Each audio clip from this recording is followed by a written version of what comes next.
Generally speaking, the most dangerous moment in pre-modern siege warfare was the assault phase, when attackers attempted to force a fortified perimeter under direct fire. Contemporary sources repeatedly describe soldiers volunteering to lead these breaches. The evidence suggests this was not isolated bravado, but a structured military practice shaped by institutional reward and expectation. In the warfare of the ancient Mediterranean, and later in medieval Europe, siege operations were not exceptional episodes, but a structural feature of conflict. Generally speaking, political authority rested on the control of fortified urban centers, and campaigns therefore revolved around the reduction or defense of walls rather than open battle alone. By the Middle Roman Republic, in the 3rd and 2nd centuries BCE, armies operated as semi-permanent standing forces, organized into legions with a clearly articulated chain of command, from consuls and praetors down through tribunes and centurions. Within this hierarchy, the assault on a city was understood as both a tactical necessity and a moment of intense social competition. Roman military institutions formalized this competition through an elaborate system of decorations, the dona militaria. According to the antiquity writer Aulus Gellius, crowns awarded for specific battlefield achievements carried not only material value but visible civic prestige, marking the recipient in public ceremonies and political life.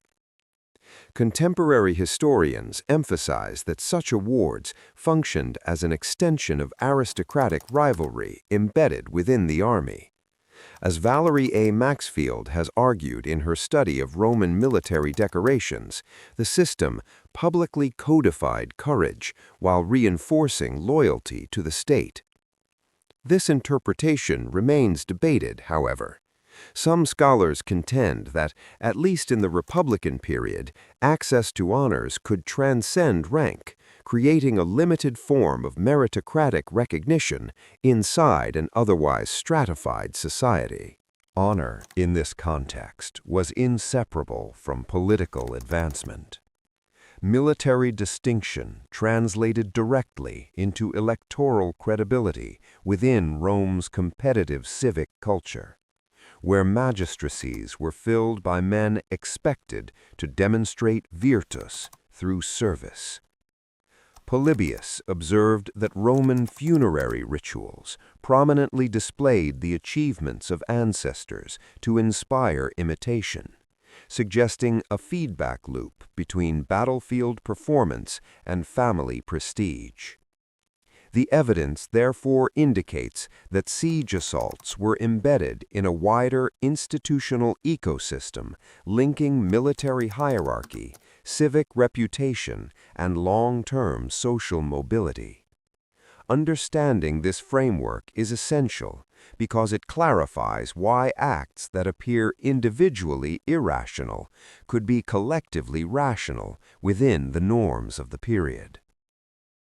The episode most frequently cited by ancient authors to illustrate this culture of competitive assault is Scipio Africanus's capture of New Carthage in 209 BCE during the Second Punic War. The city occupied a defensible peninsula on the Spanish coast, protected by thick walls, a harbor, and a shallow lagoon to the north. According to Polybius, Scipio faced a strategic timetable shaped by wider theater conditions. Carthaginian field armies remained active inland, and a prolonged siege risked encirclement. As a consequence, Roman command doctrine favored a rapid storm rather than a war of attrition. The Roman force combined legionary infantry, allied contingents, and naval elements capable of supporting an amphibious approach. Engineers prepared ladders and assault equipment, but the army lacked the heavy artillery and long supply chain required for a protracted blockade. Under these logistical constraints, Scipio appears to have calculated that speed would compensate for material limitations.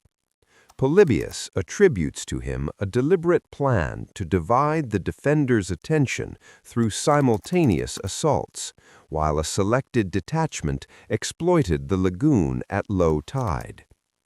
Modern historians generally accept the outline of this account, though the precise scale of coordination remains uncertain, since our narrative depends heavily on a single literary tradition. Command decisions followed a clear hierarchy. Senior officers organized multiple assault columns, each responsible for a sector of the wall, while centurions enforced discipline at the latter points. Ammunition stocks, fatigue, and casualty tolerance all shaped the timing. The evidence suggests that Scipio anticipated the defenders would exhaust their projectiles during an initial attack, creating a window for renewed pressure. Whether this reflects retrospective embellishment or accurate operational foresight is disputed. Nevertheless, the sequence described in the sources reveals an army operating within strict logistical and temporal limits, where the assault on the wall emerged less as an act of spontaneous bravery than as the predictable outcome of strategic necessity. At the critical moment, the secondary assault achieved what the initial attacks had not. As Polybius recounts, a picked group of Roman soldiers crossed the northern lagoon and reached a lightly defended sector of the wall while the main force maintained pressure elsewhere. Ladders were raised under covering fire, and the first attackers secured a narrow foothold on the parapet. Their task was not to defeat the garrison outright, but to hold space long enough for additional troops to ascend, converting a localized breach into operational access. Once the gate mechanisms were opened from within, the city's defensive system collapsed in sequence. The institutional significance of this moment appeared immediately in the dispute over priority. Livy records that rival claimants asserted they had been first over the wall, each supported by their respective units. Roman command procedure required formal arbitration, since the corona muralis could not be duplicated without precedent. Officers therefore examined testimony and issued a ruling that effectively recognized simultaneous achievement. This adjudication demonstrates how battlefield success was translated into regulated honor through established military norms, reinforcing the idea that even at the point of maximum risk, individual action remained embedded within institutional authority. In the immediate aftermath, the Roman command structure converted the disputed feat into a formal act of recognition. The corona muralis was awarded through an official ceremony, publicly validating testimony and embedding the decision within military record. Such decorations typically carried financial bonuses and, more importantly, durable symbolic capital. According to modern scholarship, recipients often leveraged these distinctions into accelerated careers, since visible proof of battlefield merit enhanced their standing within both army and civic assemblies. The capture of New Carthage produced short-term operational gains. Roman control of the harbor and arsenals altered the regional balance of supply.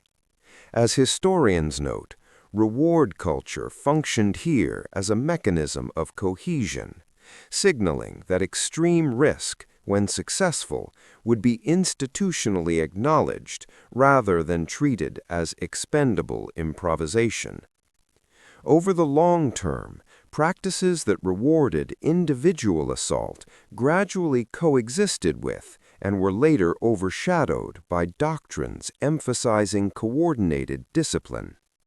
Generally speaking, late antique and medieval armies still celebrated personal valor, yet the growth of larger standing forces and more complex siege technology encouraged collective drill over isolated initiative.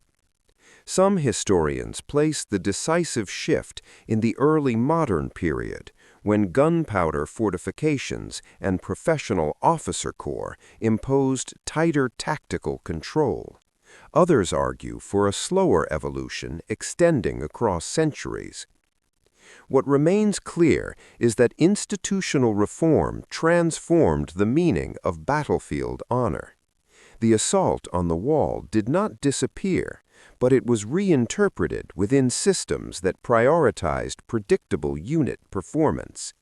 The episode at New Carthage therefore illustrates an early stage in a continuum, a military culture where personal distinction was structurally integrated into command, yet already subject to bureaucratic regulation, whose long-term consequences shaped later warfare.